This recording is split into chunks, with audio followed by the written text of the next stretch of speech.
예, 우리가 이제 부활절을 이제 우리가 기념하는 그러한 우리가 이제 오늘날인데, 여러분들 부활절을 생각할 때마다 여러분들 무슨 생각을 하게 됩니까? 아, 우리도 세상 마지막 날이 되면 우리도 예수님처럼 부활할 것이다. 이제 그것을 우리가 이제 소망으로 삼지 않습니까?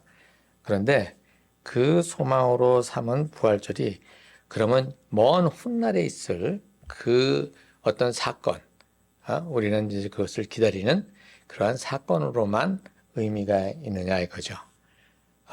그러면 그 예수님의 그 부활은 오늘 우리에게 어떤 의미를 가지고 있는가라고 하는 그것을 우리가 먼저 들여다봤으면 좋겠어요.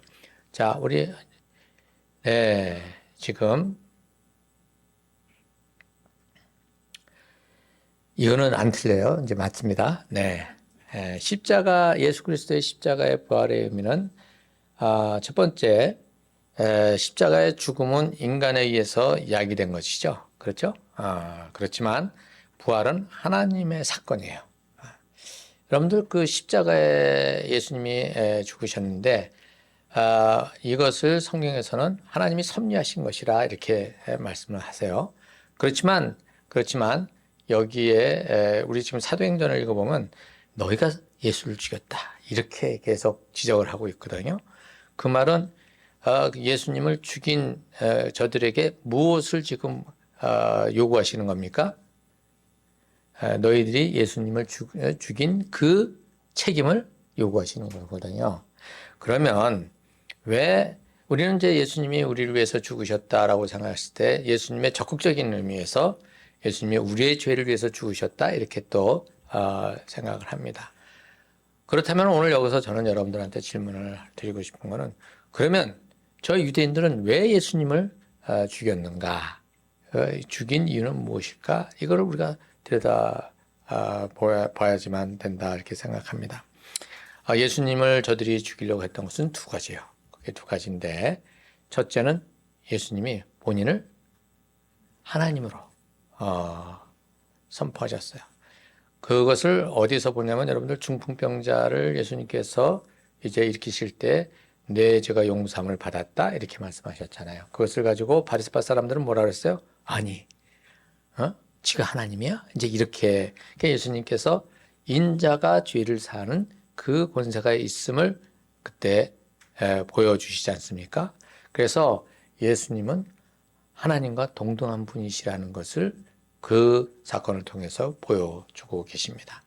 자, 이것이 계속 예수님의 공생애 동안에 계속해서 이것이 하나의 이제 이슈였어요. 여러분들 지난번에 우리가 요한복음 우리 한백성 성사학당에서 쭉 볼 때 거기서도 끊임없이 나오는 얘기가 뭐냐면 예수님을 하나님과 동등되게 이렇게 말씀하시는 것을 저들이 듣고 저들은 예수님을 죽이려고 했다는 사실이죠.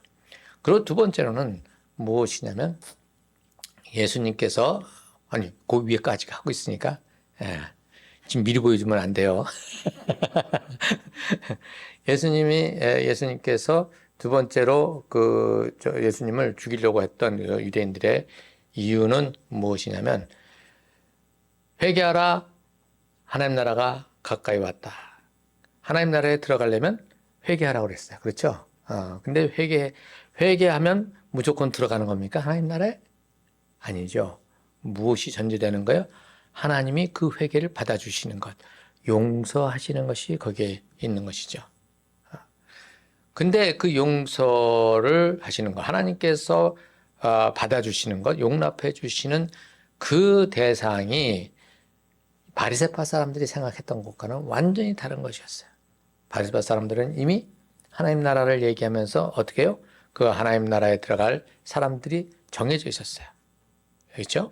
율법을 지키는 자와 율법을 지키지 못하는 자, 의로운 자와 죄인들.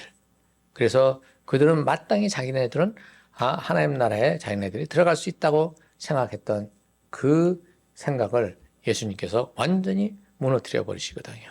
왜?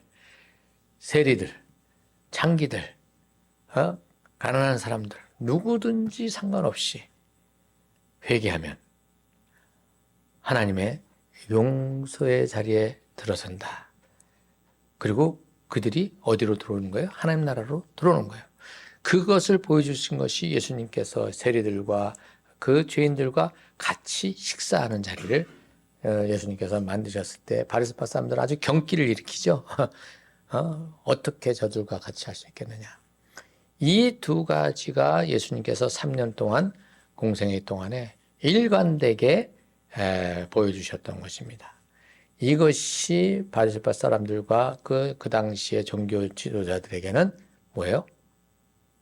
용납할 수 없는 것이 되었죠. 그래서 그들은 예수님을 십자가에 못 박아 죽입니다. 이렇게 저들은 예수님을 죽였는데 그렇게 죽음으로 들어가신 예수님을 죽은 자들 가운데서 살리신 분이 누구예요? 바로 하나님이시죠. 여러분들 사도행전 5장 30절 한번 볼까요? 사도행전 5장 30절 보면 너희가 나무에 달아 죽인 예수를 우리 조상의 하나님이 살리시고 이렇게 돼 있어요. 그러니까 저들이 예수님을 어떻게 해요? 나무에 달았다. 결국은 하나님의 저주를 받아 죽었다라고 이 바리새파 사람들과 유대인의 지도자들이 예수님을 그렇게 선전하고 있는데 하나님께서는 그 예수님을 죽은 자들 가운데서 다시 살리셨다는 것이죠. 그 말은 예수님께서 지난 3년 동안 선포하시고 가르치셨던 그 모든 것들이 뭐예요? 헛것이 아니라 하나님이 인정하시는 진리라는 사실을 얘기하는 것이죠. 바리새파 사람들 유대인들이 틀렸고 누가 예수님이 옳다는 사실을 갖다가 지금 얘기해 주고 있는 것입니다. 그래서 여기에서 부활은 십자가에서 예수님이 죽으신 것으로 끝나버렸으면 저들의 논리가 더 확고하게 돼버리는 거죠. 근데 예수님께서 부활하셨기 때문에 저들의 논리가 무너지게 되는 거예요. 이것이 부활이 가지는 의미라고 하는 사실, 요거를 우리가 기억하고 계시면 좋겠어요. 그 다음에 두 번째로는 하나님 나라가 공식적으로 출발하는, 본격적으로 출발하는 그 사건이 바로 부활이다. 이렇게 저는 얘기하고 싶습니다. 사도행전 5장 31절을 보면 이스라엘로 회개케 하사 죄 사함을 얻게 하시려고 그를 오른손으로 높이사 임금과 구주를 삼으셨느니라 이렇게 되어 있습니다. 지금 이제 위에서 하나님이 살리셨다고 그랬잖아요. 그렇죠? 그 살리신 그 예수님을 이스라엘로 회개케 하사 죄 사함을 얻게 하시려고 그를 오른손으로 높이사 임금과 구주를 삼으셨다. 이것은 부활하신 예수님을 어떻게 하신다는 거예요? 하나님 보호자의 옆에 세우시고 그가 이제 모든 권세를 갖게 하셨다 이거 얘기입니다. 이건 나중에 좀 이따 나오지만 다니엘서 7장 13절 14절 그 내용을 여기서 이렇게 설명을 하고 있는 것입니다. 그래서 예수님께서 여러분들 첫 사역을 공생애를 시작하실 때 하나님 나라가 가까이 왔다 이렇게 말씀하셨잖아요. 천국이 가까이 왔다. 하나님 나라가 가까이 왔다, 천국이 가까이 왔다는 말은 도착했다는 거예요. 아직 안 도착했다는 거예요. 오긴 오는데 아직까지 도착이 안 됐다는 얘기죠. 예수님께서 3년 공생의 사역 속에서 이제 임박한 그 하나님 나라, 이 임박한 하나님 나라가 어떠한 나라인지를 미리 예수님께서 삶으로 가르침으로 보여주신 것이에요. 그런데 그 나라가 예수 그리스도의 십자가의 죽으심과 부활을 통해서 드디어 시작이 된다는 것을 보여주고 있는 것입니다. 그래서 그 예수님의 십자가의 사건과 그 다음에 그 죽음에서 다시 살아나신 예수님의 부활은 하나님 나라가 본격적으로 시작하는 이제 딱 시발점이 된다는 사실이죠.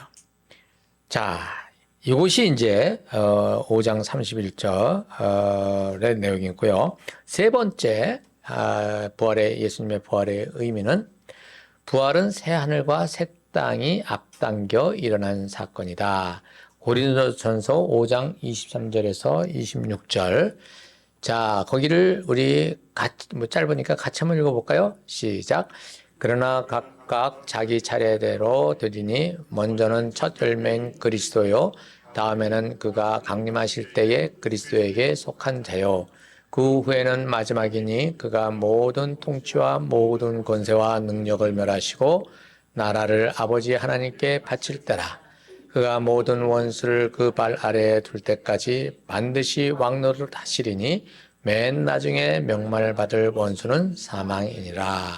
자, 여기 지금 고린도전서 15장은 이제 그 부활에 관한 마지막 때의 부활에 대한 얘기를 이제 바울이 하고 있는데 그 중에 일부예요. 마지막 부분인데 먼저 부활은 뭐예요? 첫째 부활은 누구라고 그랬어요? 예수님이죠. 예수님이 부활하셨어요.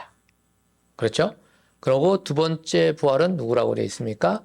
이제 믿는 자들이라고 되어 있습니다. 그것은 아직까지 이루어지지 않은 것이죠.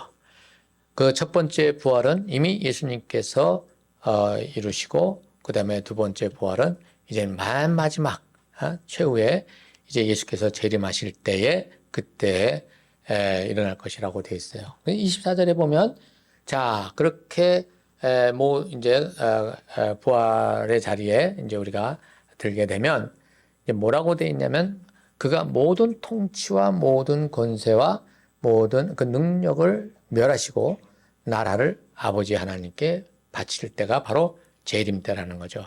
예수님께서 이제 오셔서 이 세상의 모든 그 권세를 어떻게 한다고요?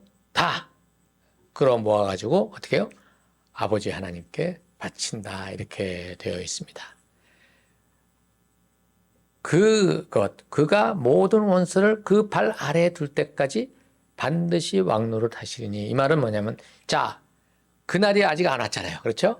그날이 아직 안 왔으니까 지금부터 그 예수님이 이제 부활하시고 승천하신 그때부터 어떻게 해요? 지금까지 재림 때까지 뭐냐면 하나님께 예수님께서 왕노릇을 하신다 이렇게 되는 거예요. 왕노릇을 하신다. 지금 예수님께서는 천상에서 하나님의 보좌에 함께 계시면서 어떻게 해요? 지금 왕노릇을 하고 계세요. 여러분들 천년왕국 얘기 많이 들으셨죠? 이제 전전연설이나 이런 데서는 천년왕국을 언제로 생각하냐면 이제 공중 재림하시고 나서 그 다음에 이제 천년왕국이 시작된다 이렇게 얘기를 해요. 그러나 이제 무천년설 저는 그걸 무천년설이라고 그러지 않고 현천년설이라고 얘기를 하거든요. 왜냐하면 예수님께서 벌써 여기 보면 뭐예요? 왕노릇 하고 계신다 그랬잖아요. 그렇죠?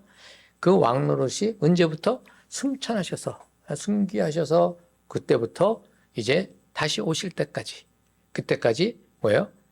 하나님 나라 이 땅에 임한 하나님 나라 이제 본격적으로 시작한 하나님 나라의 왕으로 계신다는 것이죠.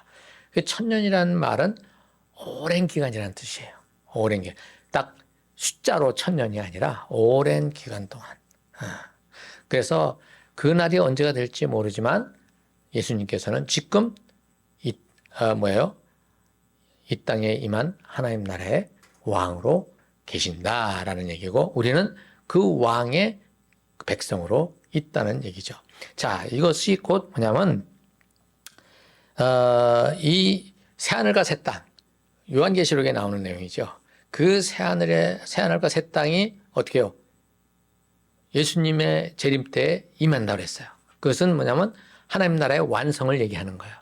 그 완성된 하나님의 나라를 우리는 쳐다만 보고 있는 것이 아니라 그 완성되는 하나님 나라의 그것을 어디로 끌고 오느냐면 앞으로 끌고 와서 예수님의 부활 사건을 시점으로 해서 우리는 무엇을 경험하게 되느냐면 그 새하늘과 새 땅의 그 영광과 그 안식과 평화를 완전하진 않지만 지금 우리는 누릴 수 있다는 것이죠. 왜? 우리 주님께서 왕노릇하고 계시잖아요. 현재 왕노릇하고 계시잖아요. 우리가 그분에게 어떻게 해요? 순종해 갈 때 우리는 그 순종의 자리에 있으므로 그 순종으로 말미암아 우리 주님께서 주시는 하나님의 통치의 그 삶이 무엇인지를 우리는 이 땅에서 맛볼 수 있다는 것이죠. 그것은 먼 훗날의 얘기가 아니라 지금부터 우리는 그것을 시작할 수 있다는 얘기죠. 그래서 우리는 아유 이놈의 세상 희망이 없어. 다 썩어 빠진 거 빨리 죽어서 저기 주님께 가야지. 그거는 우리 주님이 원하시는 자리가 아니죠.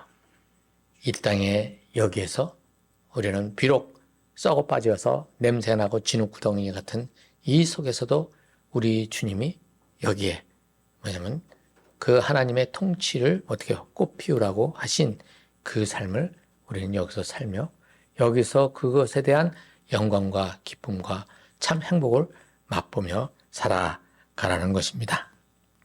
자, 그 다음에 네 번째는 인자가 하나님의 아들임을 증명하는 부활입니다. 아까 이것은 위에서 얘기한 것과 좀 비슷한 건데 사도행전 2장 29절에서 32절 이것도 우리 한번 같이 읽어볼까요?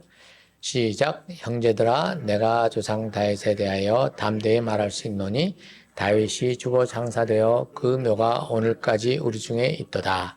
그는 선지자라 하나님이 이미 맹세하사 그 자손 중에서 한 사람을 그 위에 앉게 하리라 하심을 알고 미리 본 고로 그리스도의 부활을 말하되 그가 음부의 버림이 되지 않고 그의 육신이 썩음을 당하지 아니하시리라 하더니 이 예수를 하나님이 살리신지라 우리가 다 일의 증인이다.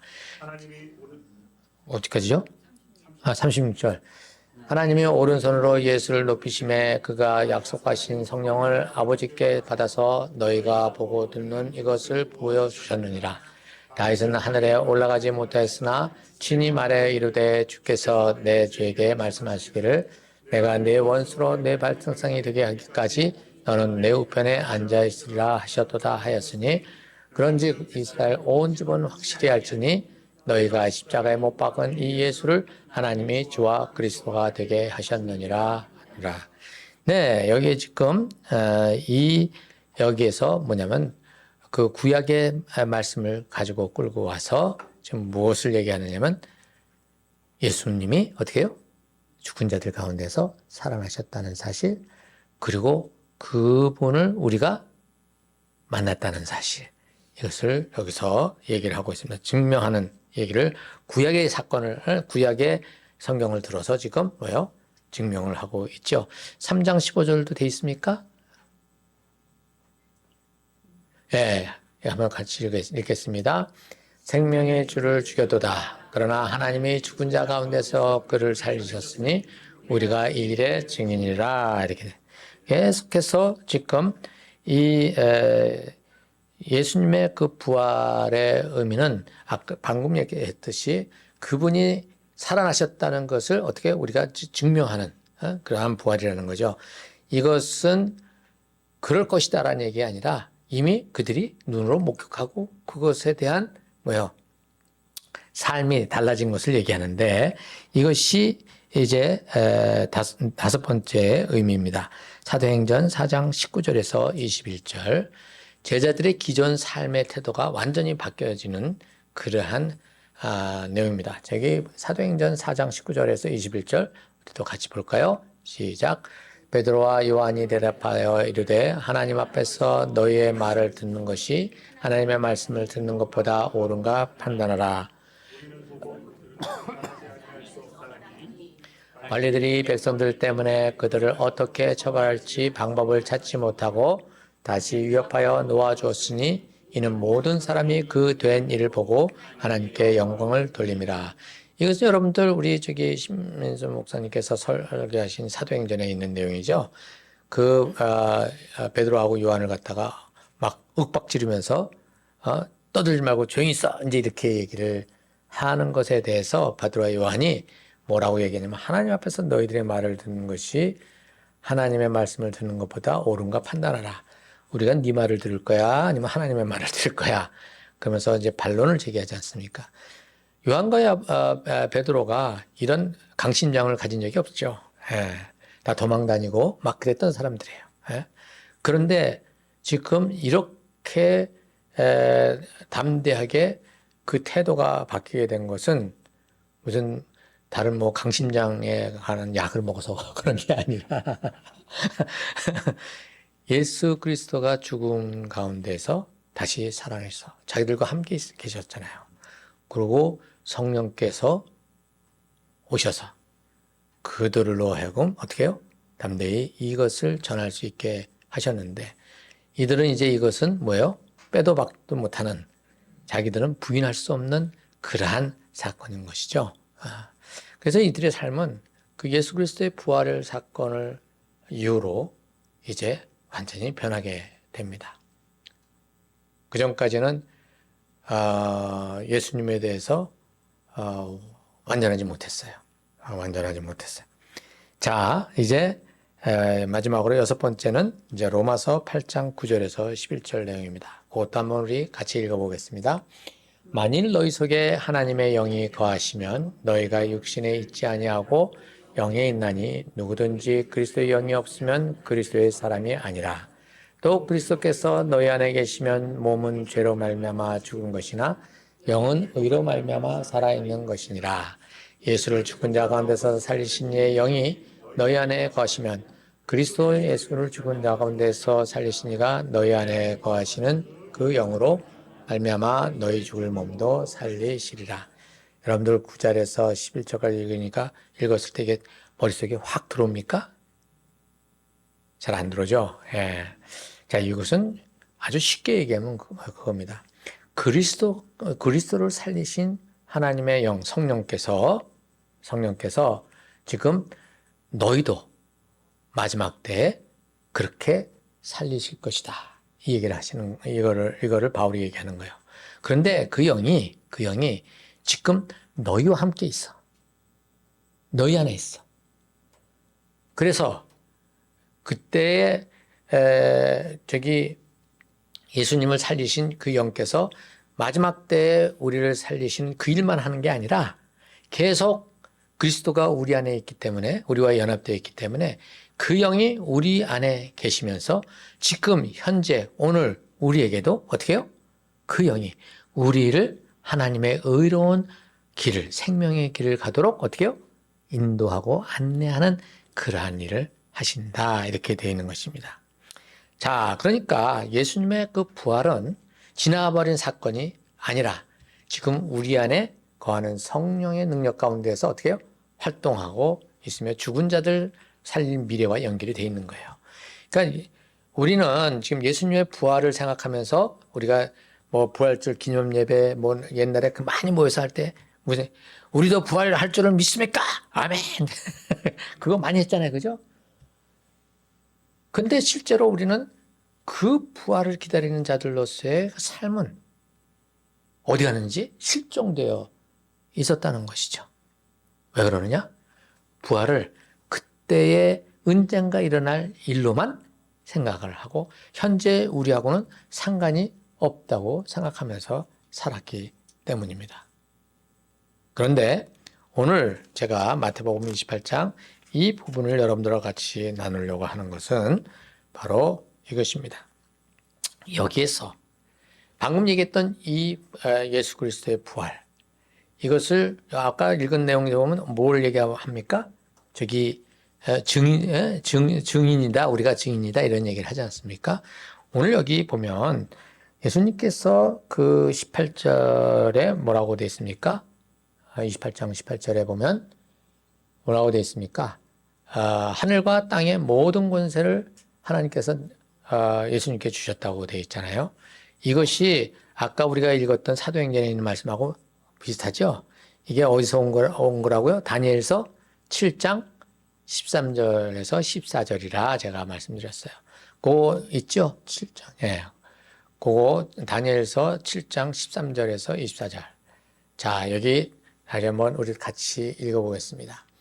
내가 또 밤 환상 중에 보니 인자 같은 이가 하늘 구름을 타고 와서 옛적부터 항상 계신 이에게 나아가 그 앞으로 인도되매 그에게 권세와 영광과 나라를 주고 모든 백성과 나라들과 다른 언어를 말하는 모든 자들이 그를 섬기게 하였으니 예. 그의 나라는 멸망하지 아니할 것이라. 여기까지입니다. 예, 여기까지.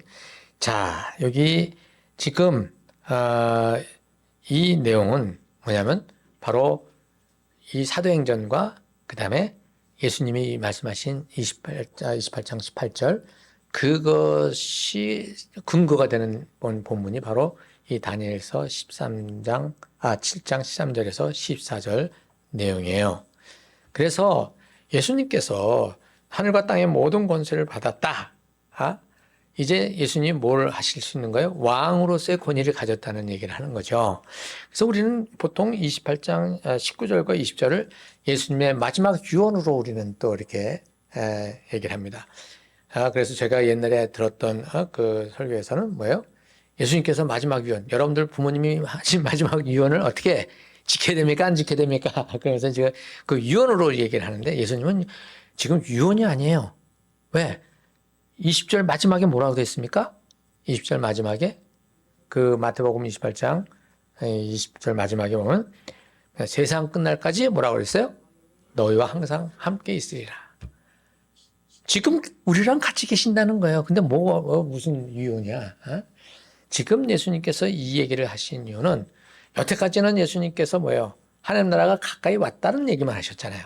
그렇죠? 아직 하나님의 그 왕권이 자기에게 완전히 부여되지 않았기 때문에 계속해서 가까이 왔다 이 얘기를 하신 거예요. 그런데 이제 부활과 이제 십자가의 죽음과 부활이 이제 이 사건을 통해서 무엇이 이제 주어지느냐면 바로 다니엘서 7장 13절 14절에 그 왕권이 예수님에게로 주어지기 때문에 이제는 예수님께서 왕으로서 무엇을 명령할 수 있었느냐? 이제는 나가라. 제자 삼아라. 이거를 할 수 있게 되셨다는 것이죠. 이것이 우리가 예수의 십자가와 부활을 증언하는 사람들로서의 삶의 방식이라는 거예요. 이게 대위임령이라고 되어 있잖아요. 그래서 저는 그 위임령이라는 말이 그래서 별로 마음에 안 들어. 나 대신에 니들이 해라 이게 아니라 지금 예수님은 왕으로서 우리를 통치하고 계시는 거예요. 우리는 명령을 수행하고 있는 것이죠. 이것을 해나갈 때 성령께서 어떻게 해요? 함께 하시잖아요. 우리 아까 로마서 읽었던 대로 성령께서 계속해서 우리를 이끌어 가신다는 거죠. 여기에서 보면 이제 그러면 제자 삼는 미션이 어떻게 되느냐? 첫째, 모든 민족에게. 그동안에는 뭐예요? 이스라엘이라고 하는 혈통, 이스라엘이라고 하는 그 땅 경계선, 그것을 벗어나지 못했어요. 그런데 예수 그리스도께서 지금 이제 내가 왕권을 가졌으니 이제 너희는 내가 말하는 명령대로 수행해라 라고 하시면서 이 경계선을 넘어가라 이 얘기를 하시는 거죠. 모든 민족에게 가라. 왜? 이것은 다니엘서에 나왔던 것처럼 뭐예요? 모든 인류에게 왜냐하면 해당되는 이야기이기 때문에 그렇습니다. 그리고 두 번째는 뭐를 하라고 했습니까? 침례 혹은 세례를 주라 이렇게 돼 있어요. 우리는 이제 보통 이제 이 침례나 이 세례를 우리의 죄를 회개해서 받는 뭐예요? 이제 증표로 이제 우리가 생각을 하는데 이것은 이제 나중에 제가 이제 예수님의 침례 사건을 가지고 나중에 좀 더 여러분들하고 같이 말씀을 나누겠는데요. 오늘은 여기서는 그거를 하다가는 또 한 시간 가요. 그래서 안 해요. 침례는 여기서는 무엇을 얘기하냐면 정체성이에요. 내가 누군가, 너희가 누군가. 정체성이죠. 그리고 이것은 뭐예요? 뭐냐면 공동체 안에서도 또 뭐냐면 연결되는 이야기들입니다. 이것을 뭐냐면은 그 위에서 이들이 침례를 받고 내가 어떤 신분을 갖게 되는지 그리고 나는 이것을 누구와 함께 같이 가는지, 나와 같이 이 침례를 받은 자들, 이들은 누굽니까? 더 이상 뭐예요? 위아래가 없죠. 어떻게 해요? 우리는 동등한 하나님의 형제 자매로 우리가 한 공동체를 이뤄서 하나됨을 걸어가는 그것이 이 안에 다 스며들어가 있는 것입니다. 그리고 세 번째로는 가르쳐 지키게 하라. 그래서 가르치는 거. 지금 여러분들 같이 말씀을 가지고 같이 나누죠? 그렇죠? 예, 가르치는 것. 가르치는 것만 하면 됩니까? 지키게 하라 그랬죠. 지키게 하라. 지키게 하라는 것은 뭡니까? 지키세요. 지키세요. 이 얘기를 하는 게 아니라 이 가르치는 자가 뭘 하는 거예요? 지켜갈 수 있도록, 들은 자들이 지켜갈 수 있도록 본인도 어떻게 해요? 같이 뛰라는 거죠. 같이 뛰라는 거예요. 그래서 이것을 저는 바이블 앤 라이프, 말씀과 삶이라 이렇게 얘기를 하는 거죠. 그래서 예수님께서 우리에게 예수 그리스도의 십자가와 그 부활을 우리가 나가서 전하는 것, 이것은 결국은 하나님의 통치가 시작되었습니다. 하나님이 예수 그리스도가 우리의 주인이시고 왕이십니다. 그분은 우리에게 다른 삶을 살게 하셨습니다. 새로운 세상을 살게 하셨습니다.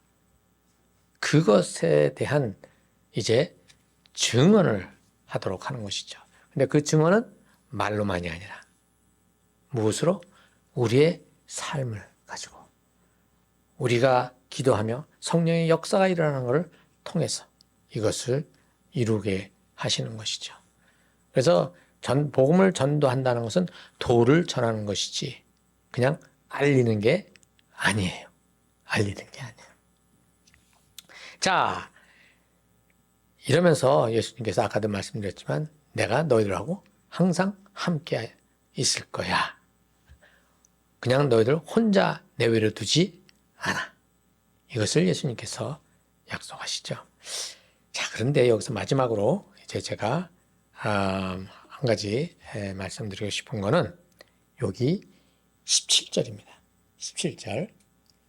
거기 보면 예수를 배웠고 경배하나 아직도 의심하는 사람들이 있더라. 예수님의 제자들을 어디로? 갈릴리로 오라고 그랬단 말이죠.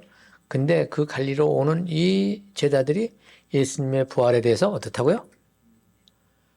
확실히 믿는 사람들이 있는가 하면 그렇지 않은 사람들도 있었다는 사실이에요.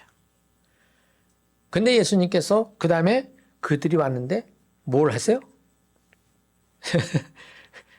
나가라. 제자 삼아라. 이 얘기를 하시는 거예요. 누구한테도? 의심하는 자들한테도. 보통은 이러면 뭐예요? 너 의심해? 이쪽으로 빠져. 이쪽으로 빠져.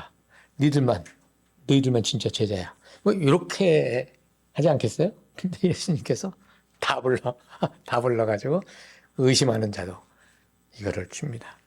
왜냐? 그 사람이 예수님을 불신하는 자입니까? 아니죠.